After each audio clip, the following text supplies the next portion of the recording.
बिस्मिल्लाहिर्रहमानिर्रहीम। अस्सलाम वालेकुम नाज़रीन, तमाम दोस्त अहबाब को फार्मिंग टिप्स यूट्यूब चैनल में एक नई वीडियो के साथ खुशामदीद। दोस्तों, इस वक्त एक नौजवान भाई के भैंसों के ज़बरदस्त फार्म पर मौजूद हूँ। माशाल्लाह 10 साल का तजर्बा रखते हैं और भैंसों के कारोबार के हवाले से बहुत अच्छी और मज़ेदार गुफ्तगू करेंगे।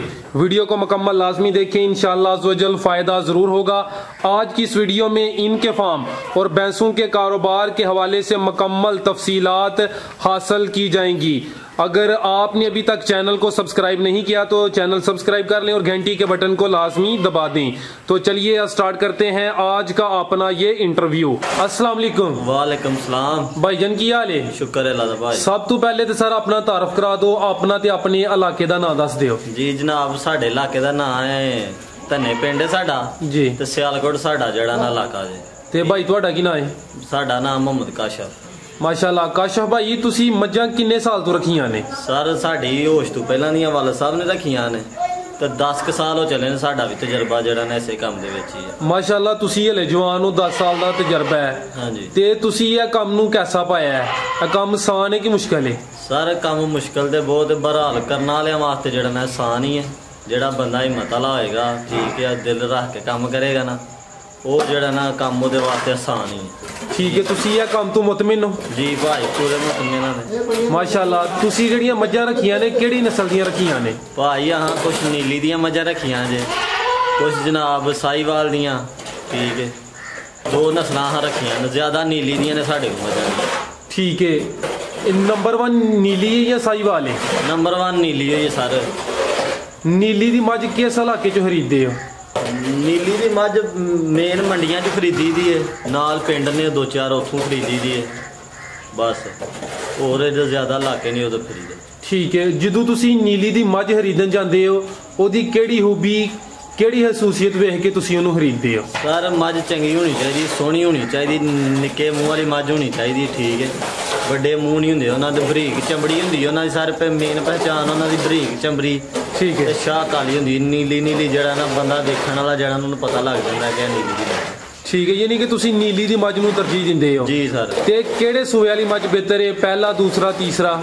यार मज्ज दूजे सूबे, दूजे त्रीजे सूबे वाली जड़ी मज्ज है ना, वो ज्यादा बेहतर है। दूजे सूबे वाली मज्ज किन्ने दी मिल जाती है? यार वो हुण जड़ा ना माशाल्लाह महंगाई मराना ने इन्नी कर छड़ी है कि 3-3.5 लाख तो मज्ज थले है ही नहीं। विच ऐसियां मज्जां भी हैं जड़ियां 5-5 लाख दियां भी हैं। अच्छा। हाँ जी। और जिहड़ी 5 लाख वाली मज्ज ओहदे विच केड़ी खास चीज होंदी कि ओहदा ना ज्यादा रेट है? वो नस्ल चंगी होंदी ओहदे च। अच्छा, और प्योर नीली होंदी है? प्योर नीली होंदी। किन्ना क दुध दिंदी है 5 लाख वाली मज्ज? यार वो इन्ना ही दुध ते अगे जिन्ना ही देंदी है। बहरहाल वो मज्ज जेह्ड़ा ना नस्ल चंगी होंदी है, कोई जानवर जेह्ड़े ओहदे पैदाइश होंदी है ना, बच्चे बुच्चे वो चंगे होंदे ने। ठीक है। ठीक है। तुसी मज्जां मंडी च खरीददे हो या पिंडां विच फिर के एक मज्ज खरीददे हो? यार कुछ अही एक ज्यादा जेह्ड़ा ना मंडी च माल खरीदी दा, ठीक है, ते पिंडां च जेह्ड़ा ना नहीं लोग देंदे, उत्थे मज्जां जेह्ड़े सौखे नहीं देंदे, बड़ी बड़ी महंगी मज्ज देंदे ने ना, वो अपना झोटा देंदे ने, ठीक है। अच्छा, जेड़ा प्योर नीली दा झोटा है वो नहीं दिंदे? वो नहीं देंदे। ओदी की वजह, झोटा क्यों नहीं दिंदे? सर वो अपना जेड़ा ना पुत्तर समझदे ने कि साडा पुत्तर। अच्छा, यानी कहंदे ने कि साडी नस्ल साडे कोल महफूज रहे, अगे इजाफा ना होए, अगे नहीं जान देंदे। अच्छा, जेड़ी तुहाडे कोल नीली दी प्योर नीली है कि क्रॉस है? नहीं प्योर नीली सर। अच्छा, प्योर नीली मिल जाती है? हाँ जी। ठीक हो गया। मंडियां विच फिर तुसी खरीददे हो? हाँ जी, कोई भरा शौक रखदा होए ते आके वेख भी सकदा साडे को माशाल्लाह। सर लाजमी बड़ी, ते अगर कोई भाई मज्ज खरीदना चाहे तो तुसी मदद कर सकदे हो? इंशाल्लाह ताला करांगे मदद। ठीक है, खरीद के दे भी सकदे हो? खरीद के दांगे इंशाल्लाह ताला। को भरा रखण वाला होए, ये ना होए को भरा छड़ के अगों बिजनेस करने वाला होए तो उन्हें भी नहीं लैके देना। अच्छा, यानी आप ही रखे फिर तुसी खरीद के दवो दे? आप ही रखे। ठीक है। तुहाडे कोल इस टाइम माशाल्लाह किन्ने जानवर ने? साडे को माशाल्लाह इस टाइम कोई 40 के जानवर हैं।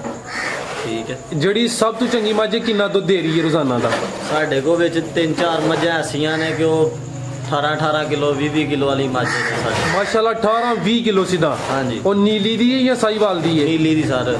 ठीक है। साहीवाल माशाल्लाह इत्थों तक करिए कोई 16-17 किलो। तुसी 10 साल पहले किन्नियां मज्जां तो काम शुरू कीता सी?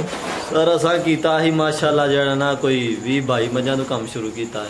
ठीक है। तो कट्ठियां खरीदियां कि थोड़ा थोड़ा इजाफा कीता है? थोड़ा थोड़ा इजाफा कीता है, कट्ठियां नहीं हजे खरीदी। पहले किन्नियां खरीदियां? पहला खरीदियां हन कोई 4, फिर माशाल्लाह कोई 6, 5 2 1 ਐਸਰਾ ਮੱਝਾਂ ਖਰੀਦੀਆਂ। ਨੀਲੀ ਦੇ ਇਲਾਕੇ 'ਚ ਖਰੀਦੀਆਂ ਨੇ ਕਿ ਕੁਝ ਲੋਕਲ ਆਪਣੇ ਇਲਾਕੇ 'ਚ ਖਰੀਦੀਆਂ ਨੇ? ਜ਼ਿਆਦਾ ਜਿਹੜਾ ਨੀਲੀ ਦੇ ਇਲਾਕੇ 'ਚ ਖਰੀਦੀਆਂ ਨੇ। ਉੱਥੇ ਸਰ ਕਈ ਦਫਾ ਜਦੋਂ ਅਸੀਂ ਨਵੇਂ ਜਾਂਦੇ ਹਾਂ ਤੇ ਲੋਕ ਸਾਨੂੰ ਇੱਕ ਮੱਝ ਵੀ ਨਹੀਂ ਹਨ ਦਿੰਦੇ। ਉਹ ਕੀ ਵਜ੍ਹਾ? ਉਹ ਆਂਦੇ ਹਨ ਕਿ ਨਹੀਂ ਅਸੀਂ ਮੱਝਾਂ ਜਿਹੜਾ ਨਾ ਅੱਛੀ ਮੱਝ ਨਹੀਂ ਹਨ ਦਿੰਦੇ ਆ। ਅੱਛਾ। ਹੋਰ ਉੱਥੋਂ ਦੀ ਨਸਲ ਨਹੀਂ ਹਨ ਦਿੰਦੇ, ਕ੍ਰਾਸ ਦਿੰਦੇ ਹਨ, ਕ੍ਰਾਸ ਅਸਾਂ ਲੈਣੀ ਨਹੀਂ। ਠੀਕ ਹੈ, ਇਹ ਵਜ੍ਹਾ ਹੈ। ਅਗਰ ਕੋਈ ਨਵਾਂ ਬੰਦਾ ਕੰਮ ਸ਼ੁਰੂ ਕਰਨਾ ਚਾਹੁੰਦਾ ਹੈ ਤੇ ਸਰ ਉਹ ਕਿਸੇ ਕੋਈ ਵੀ ਭਰਾ ਜਾਂ ਰਾਬਤਾ ਕਰੇ, ਉਹਨੂੰ ਪਹਿਚਾਣ ਉਹਦੀ ਦੱਸਾਂਗੇ। ਅਸੀਂ ਅੱਗੇ ਵੀ ਦੱਸ ਚੁੱਕੇ ਹਾਂ ਜੀ। ਠੀਕ ਹੈ, तो वेख के माशाल्लाह ध्यान ना मज ले, इंशाल्लाह ताला याद करेगा माशाल्लाह। अगर कोई नवा बंदा काम शुरू करना चाहता है, वो खुद कलिया जाके मझ खरीद सकता है कि नाल किसी एक्सपर्ट बंदे नूं लैके जाए जिहड़ा काम जानदा है? सर जिहड़ा बंदा ये काम जानदा नाल ओनू खड़े तो ज्यादा बेहतर है। ठीक है, क्योंकि कोई भी बच्चा जिहड़ा ना स्कूल पढ़े तो फिर उन्हें पता लगता कि स्कूल की है। जी जी, इस तरह तो सर नहीं पता लगता। हुण जिहड़े बंदे असीं काम करन वाले सानू तो इस काम का पता है, नवे बंदे नूं सर नहीं पता है इस काम का। ठीक है, बहरहाल किसी एक्सपर्ट उस्ताद बंदे नाल ले तो फिर जाए। जी सर, बहुत अच्छी गल की है। ਇਹ ਦੱਸੋ ਕਿ ਕੋਈ ਵੀ ਬੰਦਾ ਜਾਨਵਰਾਂ ਦਾ ਕੰਮ ਸ਼ੁਰੂ ਕਰ ਸਕਦਾ ਹੈ ਜਾਂ ਕੋਈ ਪਹਿਲੇ ਥੋੜੀ ਬਹੁਤੀ ਟ੍ਰੇਨਿੰਗ ਲੈਣੀ ਪੈਂਦੀ ਹੈ, ਕੋਈ ਸਿੱਖਣਾ ਪੈਂਦਾ ਹੈ? ਸਾਡੇ ਅੰਦਾਜ਼ੇ ਦੇ ਨਾਲ ਜਿਹੜਾ ਨਾ ਟ੍ਰੇਨਿੰਗ ਲਏਗਾ ਜੀ ਤੇ ਫੇਰ ਹੀ ਜਿਹੜਾ ਨਾ ਕੰਮ ਮਾਸ਼ਾਅੱਲਾ ਜਿਹੜਾ ਨਾ ਸਹੀ ਕਰ ਪਾਏਗਾ। ਉਹਨੂੰ ਕਿੰਨਾ ਕੁ ਟ੍ਰੇਨਿੰਗ ਲੈਣੀ ਪੈਣੀ ਹੈ, ਤਜਰਬਾ ਹਾਸਲ ਕਰਨਾ ਪੈਣਾ ਹੈ? ਸਰ ਕੋਈ ਸਾਲ ਤੇ ਲਾਏ ਨਾ ਮਾਸ਼ਾਅੱਲਾ, ਨਾਲੇ ਉਹਨੂੰ ਹਮੀਅਤ, ਜਿਸ ਬੰਦੇ ਨੂੰ ਮਿਹਨਤ ਕਰਨ ਵਾਲੇ ਨੂੰ ਇਸ ਚੀਜ਼ ਦੀ ਹਮੀਅਤ ਹੈ ਨਾ, ਜਾਨਵਰ ਨੂੰ ਜਾਨਵਰ ਨਹੀਂ ਸਮਝਦਾ। ਠੀਕ ਹੈ, ਉਹ ਬੰਦਾ ਇਹ ਕੰਮ ਕਰ ਸਕਦਾ। ਠੀਕ ਹੈ, ਅੱਛਾ ਇਹ ਦੱਸਿਓ ਤੁਹਾਡੇ ਕੰਮ ਵਿੱਚ ਤੁਹਾਨੂੰ 10 ਸਾਲ ਦੇ ਵਿੱਚ ਕਿਹੜੇ ਕਿਹੜੇ ਮਸਾਇਲ ਪਰੇਸ਼ਾਨੀਆਂ ਦਾ ਸਾਹਮਣਾ ਕਰਨਾ ਪਿਆ ਹੈ? ਸਰ ਮਾਸ਼ਾਅੱਲਾ ਸ਼ੁਰੂ ਤੋਂ ਤੇ ਬੜੇ ਮਸਾਇਲ ਦਾ ਜਿਹੜਾ ਪਰੇਸ਼ਾਨੀਆਂ ਦਾ ਸਾਹਮਣਾ ਕਰਨਾ ਪਿਆ ਸੀ। ਅੱਛਾ, ਜਾਨਵਰ ਬਿਮਾਰ ਹੋ ਜਾਂਦੇ ਹਨ, ਨਹੀਂ ਪਤਾ ਲੱਗਦਾ ਸਰ ਇਹਨਾਂ ਨੂੰ ਕੀ ਦੇਣਾ ਹੈ, ਇਹਨਾਂ ਨੂੰ ਕੀ ਖਿਲਾਣਾ ਹੈ, ਕੀ ਪਿਲਾਣਾ ਹੈ। ਹੁਣ ਆਸਤਾ ਆਸਤਾ ਮਾਸ਼ਾਅੱਲਾ ਜਿਹੜਾ ਨਾ ਸਾਨੂੰ ਪਤਾ ਲੱਗ ਗਿਆ।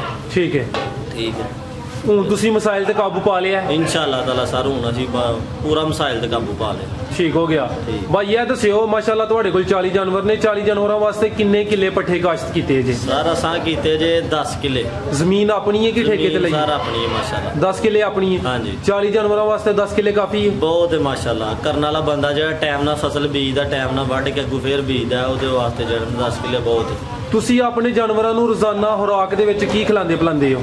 ਸਰ ਖੁਰਾਕ ਦੇ ਵਿੱਚ ਜਿਹੜਾ ਨਾ ਆਮ ਰੂਟੀਨ 'ਚ ਪੱਠੇ ਛੱਠੇ ਤੇ ਜਿਹੜਾ ਨਾ ਵੰਡਾ ਇਹਨਾਂ ਨੂੰ ਅੱਛਾ ਤਰੀਕਾ ਨਾਲ ਖਿਲਾਇਆ ਜਾਏ। ਠੀਕ ਹੈ, ਫੀਡ ਸ਼ੀਟ ਜਿਹੜਾ ਨਾ ਇੰਨੀ ਨਹੀਂ ਖਿਲਾਣੀ ਚਾਹੀਦੀ ਕਿਉਂਕਿ ਫੀਡ ਹੁੰਦੀ ਹੈ ਗਰਮ। ਅੱਛਾ, ਜਿਹੜਾ ਸੂਣ ਵਾਲਾ ਡੰਗਰ ਉਹਦੇ ਵਾਸਤੇ ਫੀਡ ਜਿਹੜਾ ਨਾ ਅੱਛੀ ਹੈ, ਨੁਕਸਾਨ ਦੇਵੇ। ਸਰ ਬੜੀ ਅੱਛੀ ਗੱਲ ਦੱਸੀ। ਅੱਛਾ, ਆਮ ਰੂਟੀਨ 'ਚ ਖੁਰਾਕ ਜਿਹੜੀ ਹੈ ਸਬਜ਼ ਚਾਰਾ, ਤੂੜੀ ਵਗੈਰਾ ਕੀ ਦੇ ਰਹੇ ਹੋ ਵੀ ਦੱਸੋ ਨਾ, ਕਿਸ ਟਾਈਮ ਕੀ ਦਿੰਦੇ ਹੋ?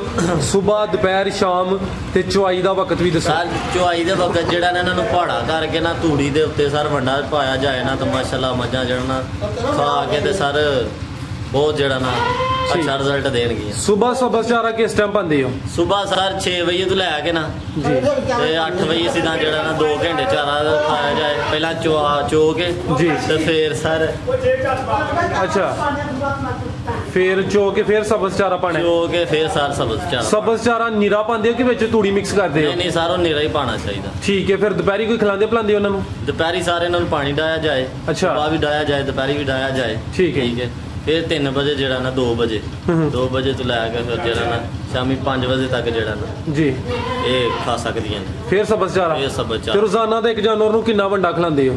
ਸਰ 5 ਤੋਂ 6 ਕਿਲੋ। ਵੰਡਾ ਕਿਹੜਾ ਦੇ ਰਹੇ ਹੋ? ਵੰਡਾ ਸਰ ਰੈਡੀਮੇਡ ਕੀ ਆਪੀ ਤਿਆਰ ਕੀਤਾ ਜੀ? ਆਪੀ ਤਿਆਰ ਕੀਤਾ ਸਰ। ਜਿਹੜਾ ਕਿਹੜੀ ਚੀਜ਼ ਤਿਆਰ ਕੀਤੀ ਜੀ? ਕਈ ਸਰ ਖਲ ਵੜੇਵਿਆਂ ਦੀ। ਠੀਕ ਹੈ, ਠੀਕ ਹੈ, ਕੌੜੀ ਖਾਲ ਸਰ ਜੀ ਤੇ ਨਾਲ ਜਿਹੜਾ ਨਾ ਕਰਾ ਸ਼ਰਾ ਹੋਈਏ ਤੇ ਉਹ ਸਾਰੇ ਨਾਲ ਇਹ ਮਿਕਸ ਕਰਕੇ ਇੱਕ ਜਾਨਵਰ ਨੂੰ 5 ਕਿਲੋ ਦਿੰਦੇ ਹੋ? ਇੱਕ ਜਾਨਵਰ ਦੁੱਧ ਦੇਣ ਵਾਲੇ ਨੂੰ? ਹਾਂਜੀ, ਦੁੱਧ ਦੇਣ ਵਾਲੇ। ਠੀਕ ਹੈ ਭਾਈ, ਇੱਕ ਵੱਡਾ ਜਾਨਵਰ ਰੋਜ਼ਾਨਾ ਦਾ ਕਿੰਨੇ ਪੱਠੇ ਖਾਈ ਜਾਂਦਾ ਸਬਜ਼ ਚਾਰਾ ਦੀ ਤੂੜੀ? ਉਹ ਜਿਹੜਾ ਨਾ ਸਹੀ ਜਿਹੜਾ ਜਾਨਵਰ ਨੂੰ ਸਾਂਭਿਆ ਹੋਇਆ ਨਾ ਉਹ ਜਾਨਵਰ 10 ਤੋਂ 12 ਕਿਲੋ 15 ਕਿਲੋ ਪੱਠੇ ਖਾ ਸਕਦਾ ਬਸ ਇੱਕ ਟਾਈਮ ਦੇ।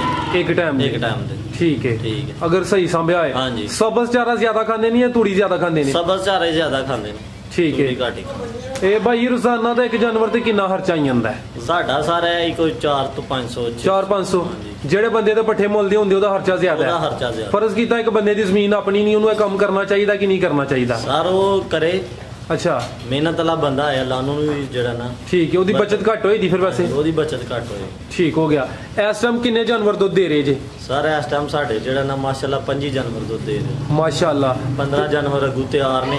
ਠੀਕ ਹੈ, 25 ਜਾਨਵਰ ਦੁੱਧ ਦੇ ਰਹੇ ਨੇ। ਜਿਹੜੇ 25 ਦੇ ਰਹੇ ਨੇ ਫਰੈਸ਼ ਨੇ ਕਿ ਮਿਕਸ ਨੇ यानी कुछ नु सोया वक्त हो गया है, कुछ नु वक्त हो गया, कुछ विच रले मिले ने। रले मिले ते 5 जानवरां दा रोजाना दा कितना दुध होई ਜਾਂਦਾ? माशाल्लाह है जी कोई 3 कमान दुध है। 3 यानी 120 किलो 120 एवरेज 10 5 जानवर ने। हां जी ਤੇ 3 ਮਣ ਇੱਕ ਟਾਈਮ ਦਾ ਦੱਸਿਆ 2 ਟਾਈਮ ਦਾ? एक टाइम दा सर 3 ਮਣ 3 मन ठीक है, यानी 200 ਤੇ 40 200 ਤਕਰੀਬਨ 10-11 ਕਿਲੋ ਐਵਰੇਜ ਹੈ। ਮਾਸ਼ਾਅੱਲਾ ਸਰ ਬੜੀ ਅੱਛੀ ਐਵਰੇਜ ਹੈ। ਤੇ ਦੁੱਧ ਦਾ ਕੀ ਰੇਟ ਹੈ ਅੱਜ ਕੱਲ? ਦੁੱਧ ਦਾ ਸਾਰੇ ਇੱਥੇ ਜਿਹੜਾ ਨਾ ਬਹੁਤ ਘੱਟ ਰੇਟ ਹੈ। ਕਿੰਨਾ ਰੇਟ ਹੈ? 70-80 ਰੁਪਏ ਰੇਟ ਹੈ। ਤੁਸੀਂ ਗਵਾਲੇ ਨੂੰ ਦਿੰਦੇ ਹੋ? ਹਾਂਜੀ ਅੰਨੀ ਮਿਹਨਤ ਕਰਕੇ ਤੁਸੀਂ ਦੁੱਧ ਗਵਾਲੇ ਨੂੰ ਦਿਹਾੜਦੇ ਹੋ ਸਸਤੇ ਰੇਟ ਤੇ। ਸਹੀ ਥੋੜੀ ਮਿਹਨਤ ਕਰਕੇ ਆਪੀ ਅਗਰ ਤੁਸੀਂ ਫਰੋਖਤ ਕਰੋ ਉਹਦੇ ਵਿੱਚ ਜ਼ਿਆਦਾ ਫਾਇਦਾ ਨਹੀਂ। ਅਸੀਂ ਫਰੋਖਤ ਕਰਨ ਚਲੇ ਜਾਈਏ ਤੇ ਫਿਰ ਇਹਨਾਂ ਦੀ ਸੇਵਾ ਨਹੀਂ ਹੋਏਗੀ। ਅੱਛਾ, ਯਾਨੀ ਕਿ ਵਕਤ ਇੰਨਾ ਨਹੀਂ ਵਕਤ ਇੰਨਾ ਨਹੀਂ ਹੁੰਦਾ। ਵੈਸੇ ਅਗਰ ਖੁਦ ਫਰੋਖਤ ਕਰੋ ਫਿਰ ਜ਼ਿਆਦਾ ਬਚਤ ਹੈ। ਫਿਰ ਜ਼ਿਆਦਾ ਬਚਤ ਹੈ। ਠੀਕ ਹੈ। 10 ਸਾਲ ਦੇ ਅਰਸੇ ਦੇ ਵਿੱਚ ਤੁਹਾਡੇ ਜਾਨਵਰਾਂ ਨੂੰ ਜ਼ਿਆਦਾਤਰ ਕਿਹੜੀ ਬਿਮਾਰੀ ਆਈ ਹੈ? ਜ਼ਿਆਦਾਤਰ ਜਿਹੜਾ ਨਾ ਸਾਰੇ ਇਹਨਾਂ ਨੂੰ ਬੁਖਾਰ ਸ਼ਾਰ ਹੀ ਏਡਾ ਹੋਇਆ ਤੇ ਜਿਹੜਾ ਨਾ ਉਹ ਫਿਰ ਅੱਗੋਂ ਹੀ ਟਾਈਮ ਨਾਲ ਮੂੰਹ ਖੋੜ ਵੀ 1-2 ਜਾਨਵਰ ਨੂੰ ਹੋਇਆ, 3-4 ਨੂੰ। ਜੀ ਠੀਕ ਹੈ, ਉਹਦਾ ਵੀ ਇਨਸ਼ਾਅੱਲਾ ਤਾਲਾ ਇਲਾਜ ਹੈ। ਤੁਹਾਨੂੰ ਕਿੰਜ ਪਤਾ ਲੱਗਦਾ ਜਾਨਵਰ ਨੂੰ ਬੁਖਾਰ ਹੋ ਗਿਆ ਹੈ? ਸਰ ਜਾਨਵਰ ਜਿਹੜਾ ਨਾ ਪੱਠੇ ਖਾਣਾ ਛੱਡ ਦੇਗਾ। ਅੱਛਾ ਠੀਕ ਹੈ, ਗਾਲੀ ਨਹੀਂ ਕਰੇਗਾ। ਜੀ ਗਾਲੀ ਨਹੀਂ ਕਰੇਗਾ ਤਾਂ ਉਹਦਾ ਹਜ਼ਮ ਕੁਛ ਨਹੀਂ ਹੋਏਗਾ। ਇਹ ਧਿਆਨ ਰੱਖਣਾ ਬੜਾ ਲਾਜ਼ਮੀ ਸਰ। ਠੀਕ ਹੈ। ਬੁਖਾਰ ਦਾ ਕੋਈ ਦੇਸੀ ਇਲਾਜ ਹੈ ਜੀ? ਬੁਖਾਰ ਦਾ ਦੇਸੀ ਇਲਾਜ ਸਰ ਇਹ ਹੀ ਹੈ ਕਿ ਉਹਨੂੰ ਜਿਹੜਾ ਨਾ ਪਾਣੀ ਛਾਣੀ ਪਿਆਓ, ਉਹਦੇ ਸਿਰ 'ਚ ਪਾਣੀ ਪਾਓ ਜ਼ਿਆਦਾ। ਠੀਕ ਹੈ ਉਹਨੂੰ ਜਿਹੜਾ ਨਾ ਹੋਸ਼ ਆਏ ਤੇ ਇੱਕ 5 ਗ੍ਰਾਮ ਦਾ ਟੀਕਾ ਲੱਭਦਾ, ਅੱਛਾ ਉਹ ਲਾ ਦਿਓ। ਮਾਸ਼ਾਅੱਲਾ ਠੀਕ ਹੋਈ ਇਹਦਾ? ਠੀਕ ਹੋਈ ਇਹਦਾ। ਅੱਛਾ ਭਾਈ ਮਾਸ਼ਾਅੱਲਾ ਤੁਹਾਡਾ 10 ਸਾਲ ਦਾ ਤਜਰਬਾ, ਤੁਸੀਂ ਬੜੀਆਂ ਸੋਹਣੀਆਂ ਤੇ ਅੱਛੀਆਂ ਗੱਲਾਂ ਦਸੀਆਂ ਨੇ। ਇਹ ਦੱਸੋ ਅਗਰ ਕੋਈ ਨੌਜਵਾਨ ਭਾਈਆ ਕੰਮ ਸ਼ੁਰੂ ਕਰਨਾ ਚਾਹੁੰਦਾ ਹੈ, ਹਾਂਜੀ ਸੂਈਆਂ ਮੱਝਾਂ ਲੈ ਫੰਡਰ ਲੈ ਜਾਂ ਝੋਟੀਆਂ ਲੈ ਕੇ ਕੰਮ ਸਰ ਸ਼ੁਰੂ ਕਰੇ? ਮੇਰੇ ਹਿਸਾਬ ਦੇ ਨਾਲ ਜਿਹੜਾ ਨਾ ਉਹਨੂੰ ਲੈਣੀਆਂ ਚਾਹੀਦੀਆਂ ਨੇ ਸੂਈਆਂ ਮੱਝਾਂ। ਅੱਛਾ ਠੀਕ ਹੈ, ਕਿਉਂਕਿ ਨਵਾਂ ਬੰਦਾ ਹੈ, ਨਵੇਂ ਬੰਦੇ ਨੂੰ ਕੋਈ ਦੁੱਧ ਹੋਏਗਾ ਤਾਂ ਅੱਗੂ ਕਾਰੋਬਾਰ ਜ਼ਿਆਦਾ ਕਰੇਗਾ ਨਾ। ਠੀਕ ਹੈ। ਜੇ ਨਵੇਂ ਬੰਦਾ ਫੰਡਰ ਮੱਝ ਜਾਂ ਸੂਣ ਵਾਲੀ ਮੱਝ ਲੈ ਲੇਗਾ, ਉਹ ਕਿੱਥੋਂ ਇੰਨੇ ਪੈਸੇ ਲਿਆ ਕੇ ਕੋਲੋਂ ਉਹਨੂੰ ਪਾਏਗਾ। ਠੀਕ ਹੋ ਗਿਆ। 40 ਜਾਨਵਰਾਂ ਨੂੰ ਕਿੰਨੇ ਬੰਦੇ ਸੰਭਾਲਦੇ ਹੋ? ਸਰ 40 ਜਾਨਵਰਾਂ ਨੂੰ ਅਸੀਂ ਜਿਹੜਾ ਨਾ ਮਾਸ਼ਾਅੱਲਾ 3 ਬੰਦੇ ਆ। ਮੁਲਾਜ਼ਮ ਕੋਈ ਰੱਖਿਆ ਕਿ ਖੁਦ ਆਪੀ? ਖੁਦ ਆਪ ਹੀ ਕਰੀਦਾ। ਮੁਲਾਜ਼ਮ ਕੋਈ ਨਹੀਂ ਰੱਖਿਆ? ਮੁਲਾਜ਼ਮ ਨਾ ਰੱਖਣ ਦੀ ਕੋਈ ਵਜ੍ਹਾ? ਸਰ ਉਹ ਮੁਲਾਜ਼ਮ ਨੱਸ ਜਾਂਦੇ ਨੇ, ਟਿਕਦੇ ਨੇ, ਸੇਵਾ ਨਹੀਂ ਕਰਦੇ। ਠੀਕ ਹੈ, ਟਾਈਮ ਨਾਲ ਪਾਣੀ ਨਹੀਂ ਡਾਂਦੇ। ਠੀਕ ਹੈ ਇਹ ਜਿਹੜਾ ਨਾ ਦੋ ਠੀਕ ਹੈ। ਮਾਸ਼ਾਅੱਲਾ ਸਰ ਤੁਸੀਂ ਇੰਨੀ ਮਿਹਨਤ ਕਰਦੇ ਹੋ, ਪੇ ਖਰਚਾ ਵੀ ਦੱਸਿਆ, ਬਿਮਾਰੀਆਂ ਦੇ ਇਲਾਜ ਵੀ ਦੱਸੇ ਨੇ ਤੁਸੀਂ, ਭੈਂਸਾਂ ਦੀ ਖਰੀਦਦਾਰੀ ਵੀ ਦੱਸੀ ਹੈ। ਆਖਰੀ ਸਵਾਲ ਬੜਾ ਅਹਿਮ ਹੈ, ਇਹਦਾ ਜਵਾਬ ਜ਼ਰਾ ਸੋਚ ਕੇ ਦਿਓ। ਤੁਸੀਂ 3 ਬੰਦੇ 40 ਜਾਨਵਰਾਂ ਨੂੰ ਸੰਭਾਲਦੇ ਹੋ, ਤੁਹਾਨੂੰ 40 ਜਾਨਵਰਾਂ ਤੋਂ ਰੋਜ਼ਾਨਾ ਦੀ ਜਾਂ ਮਹੀਨੇ ਦੀ ਕੀ ਬਚਤ ਹੋ ਜਾਂਦੀ ਹੈ? ਸਰ ਇਹ ਜਿਹੜਾ ਨਾ ਬਚਤ ਸਾਨੂੰ ਮਾਸ਼ਾਅੱਲਾ ਅੱਲਾ ਸੋਹਣੀ ਰੋਟੀ ਦੇ ਰਿਹਾ। ਅੱਛਾ ਠੀਕ ਹੈ, ਬਹੁਤ ਅੱਛਾ ਜਿਹੜਾ ਨਾ ਕੰਮ ਚੱਲਦਾ ਪਿਆ। ਠੀਕ ਹੈ, ਅੱਲਾ ਦਾ ਸ਼ੁਕਰ ਕਰਨਾ ਚਾਹੀਦਾ। ਕਰਨ ਵਾਲੇ ਬੰਦੇ ਨੂੰ ਕਿਤੇ ਵੀ ਨਹੀਂ ਘਾਟਾ ਸਰ। ਕੋਈ ਵੀ ਉਹ ਕੰਮ ਕਰੇਗਾ ਨਾ, ਅਗਰ ਉਹ ਕਰਨ ਵਾਲਾ ਬੰਦਾ ਹੋਏਗਾ ਨਾ ਜੀ ਠੀਕ ਹੈ, ਤਾਂ ਉਹਨੂੰ ਕੋਈ ਵੀ ਨਹੀਂ ਘਾਟਾ। ਤੇ ਮਾਸ਼ਾਅੱਲਾ ਜਾਨਵਰ ਨੇ, ਇਹਨਾਂ ਦੀ ਸੇਵਾ ਕਰੋ, ਜਿੰਨੀ ਸੇਵਾ ਕਰੋਗੇ ਉਨਾ ਹੀ ਮੇਵਾ ਲੱਗੇਗਾ ਤੁਹਾਨੂੰ। ਠੀਕ ਹੈ। ਇਹ ਗਲਤ ਗੱਲ ਹੈ ਕਿ ਸਾਨੂੰ ਬਚਦਾ ਕੁਛ ਨਹੀਂ। ਜੀ ਅੱਲਾ ਦਾ ਸ਼ੁਕਰ ਹਰ ਚੀਜ਼ ਬਚਦੀ ਹੈ। ਜੀ ਸਰ। ਦੇਖੋ ਸਰ ਸਾਨੂੰ ਬਚਦਾ ਤਾਂ ਅਸੀਂ ਇਹ ਕੰਮ ਕਰਨੇ। ਜੀ ਸਰ, ਨੀਅਤ ਅੱਛੀ ਹੋਣੀ ਚਾਹੀਦੀ ਹੈ, ਅੱਛੀ ਹੋਣੀ ਚਾਹੀਦੀ, ਮਿਹਨਤ ਕਰਨੀ ਚਾਹੀਦੀ। ਮਿਹਨਤ ਕਰੇ ਅੱਲਾ ਸਭ ਕੁਛ ਦੇ। ਜੀ ਅੱਛਾ ਭਾਈ, ਅਗਰ ਕੋਈ ਬੰਦਾ ਵੀਡੀਓ ਵੇਖ ਕੇ ਤੁਹਾਡੇ ਕੋਲ ਮੱਝਾਂ ਦੇ ਬਾਰੇ ਚ ਮਾਲੂਮਾਤ ਹਾਸਲ ਕਰਨਾ ਚਾਹੁੰਦਾ ਹੈ ਜਾਂ ਮੱਝ ਖਰੀਦਣਾ ਚਾਹੁੰਦਾ ਹੈ, ਤੁਸੀਂ ਮੱਝ ਖਰੀਦ ਕੇ ਦੇ ਸਕਦੇ ਹੋ? ਜੀ ਭਾਜੀ, ਸਾਡਾ ਇਨਸ਼ਾਅੱਲਾ ਤਾਲਾ ਅਸੀਂ ਭਾਈ ਨਾਲ ਪੂਰਾ ਰਾਬਤਾਵਨ ਕਰਾਂਗੇ। ਠੀਕ ਹੈ। ਕੋਈ ਵੀ ਭਰਾ ਇਸ ਕੰਮ ਦੀ ਜਿਹੜਾ ਨਾ ਖੁਆਇਸ਼ ਕਰਦਾ ਨਾ, ਤੇ ਸਾਡਾ ਨੰਬਰ ਲੈ ਲੈ 0335 ਜੀ 46 39 957 0335 46 39 957 957। ਜੀ ਭਾਈ ਬਹੁਤ ਸ਼ੁਕਰੀਆ ਜਨਾਬ। ਵੀ ਭਾਈ ਰਾਬਤਾ ਕਰੇ ਇਨਸ਼ਾਅੱਲਾ ਤਾਲਾ, ਭਰਾ ਦੀ ਖਿਦਮਤ ਹਾਜ਼ਰ ਹੈ ਸਰ। ਜੀ ਸਰ ਬਹੁਤ ਸ਼ੁਕਰੀਆ ਜਨਾਬ ਦਾ, ਤੁਸੀਂ ਬੜੀਆਂ ਅੱਛੀਆਂ ਤੇ ਅਹਿਮ ਗੱਲਾਂ ਦਸੀਆਂ ਨੇ, ਆਪਣਾ ਕੀਮਤੀ ਵਕਤ ਦਿੱਤਾ ਹੈ। ਇੱਕ ਦਫਾ ਫੇਰ ਜਨਾਬ ਤੁਹਾਡਾ ਬਹੁਤ ਬਹੁਤ ਸ਼ੁਕਰੀਆ। ਅੱਲਾ ਹਾਫਿਜ਼। ਅੱਲਾ